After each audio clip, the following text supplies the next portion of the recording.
Ce qu'était l'AFM à l'époque et ce qu'elle a toujours été, c'était ça. On est là pour que nos gamins puissent vivre au plus près de ce que vivent les autres gamins, malgré les conséquences de la maladie, qui, elles, sont handicapantes. On s'est penché sur les aides techniques. La France, à l'époque, était d'une pauvreté redoutable dans le domaine des aides techniques.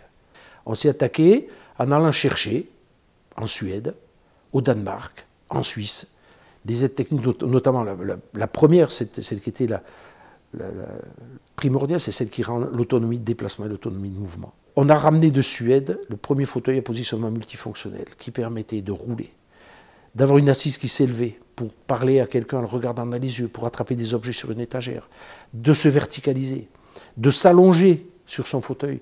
C'était une vraie révolution, ça. Et on a travaillé là-dessus, bien 10 ans.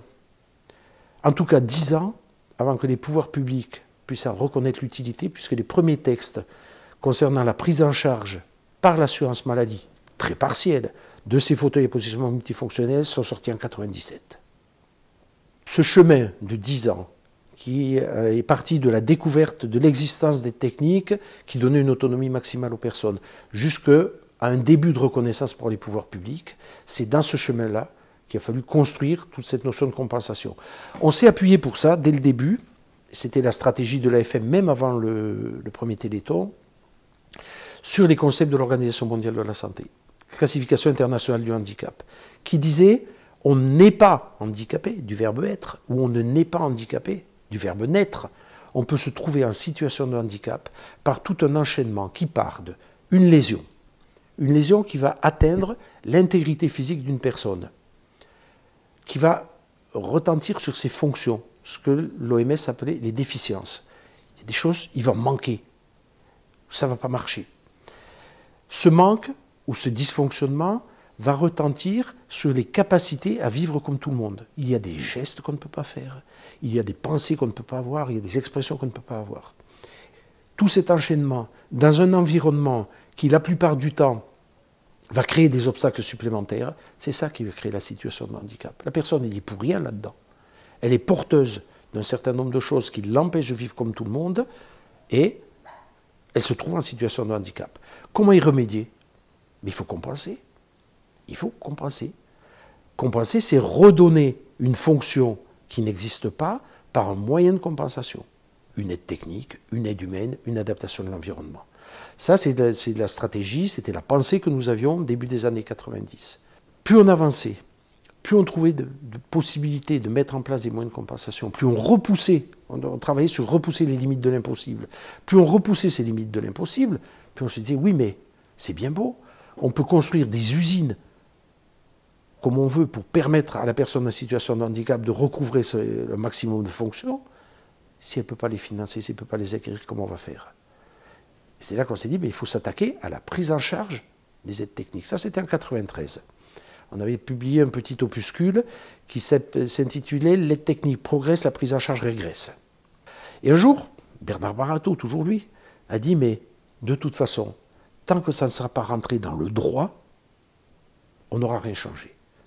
Et c'est comme ça qu'un jour, on a dit, mais l'évidence, c'est le droit à la compensation. C'était en 1992, je crois.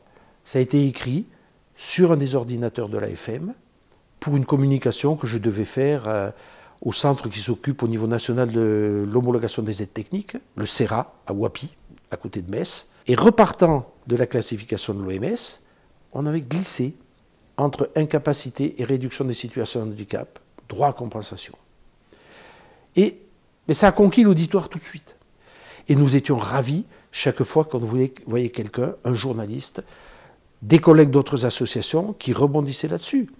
En 1999, c'est-à-dire 6 ans avant la loi de 2005, le comité d'entente des associations de personnes en situation de handicap, où l'AFM avait sa place, a confié à l'AFM le soin de mettre d'accord toutes les associations du comité d'entente sur une définition du droit à la compensation.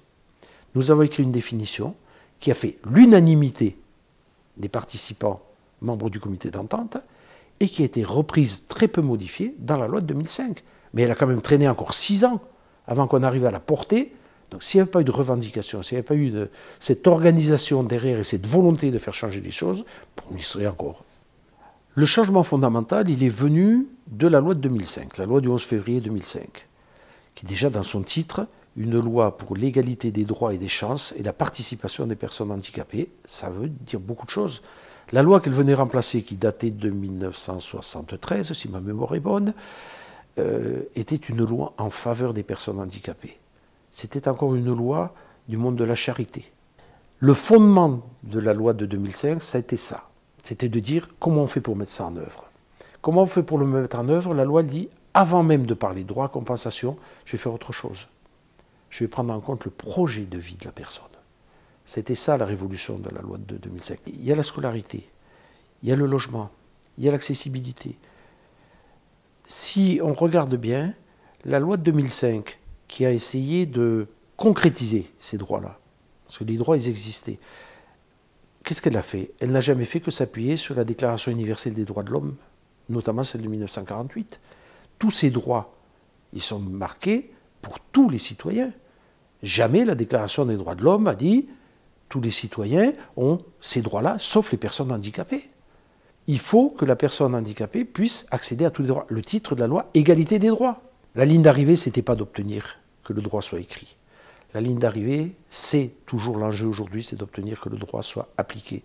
Il faut continuer. Je crois que tant que le droit ne sera pas une évidence, c'est-à-dire qu'on ne saura pas que de toute façon, c'est comme ça, c'est écrit, j'ai besoin d'un fauteuil roulant, j'ai mon fauteuil roulant, j'ai besoin de 24 heures d'aide humaine par jour, j'ai mes 24 heures d'aide humaine, on n'aura pas gagné la partie.